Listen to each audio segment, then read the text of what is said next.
हेल' लोगोफोर, नोंथांमोनखौ आंनि चेनेलाव बरायबाय। आं नोंथांमोननि गेजेराव मोननै बर'नि गोदान शर्ट फिल्मनि आपडेट लानानै फैदों। आं आसा खालामो नोंथांमोनहा आंनि भिडिअखौ जोबजासिम नायलांगोन। सेथियाव दङ रुंबां प्रडाक्शन चेनेलनिफ्राय बिथांमोनहा नंखाय अन्नाय शर्ट फिल्मनि भिडिअखौ गावसिनि चेनेलाव आपल'ड खालामना होबाय। बे चेनेलनि गेजेरजों बिथांमोनहा कमेडि शर्ट फिल्मनि भिडिअ लानानै फैयो। बिथांमोननि भिडिअफोरा बाख्नायजाथाव, बयनिबो गोसोखौ गोजोन होनो हानाय, नायबाय थाथाव भिडिअ लानानै फैयो। बेबायदिनो बयनिबो गेजेराव बयजोंबो मोजां मोनजानाय मोजां भिडिअ लानानै फैबाय थानो हाथों।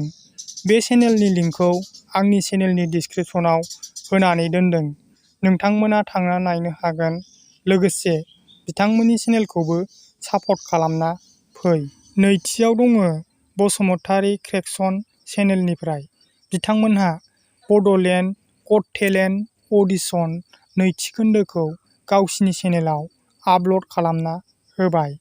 बे चेनेलनि गेजेरजों बिथांमोनहा कमेडि शर्ट फिल्मनि भिडिअ लानानै फैयो।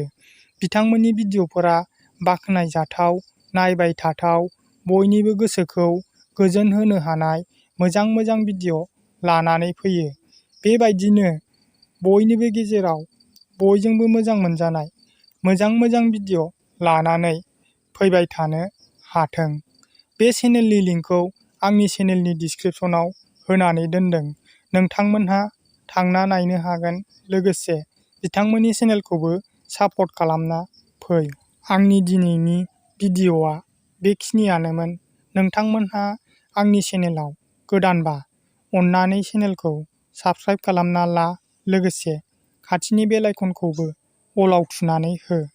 आं नोंथांमोननि गेजेराव बेबायदिनो बर'नि गोदान शर्ट फिल्मनि आपडेट लानानै फैबाय थागोन।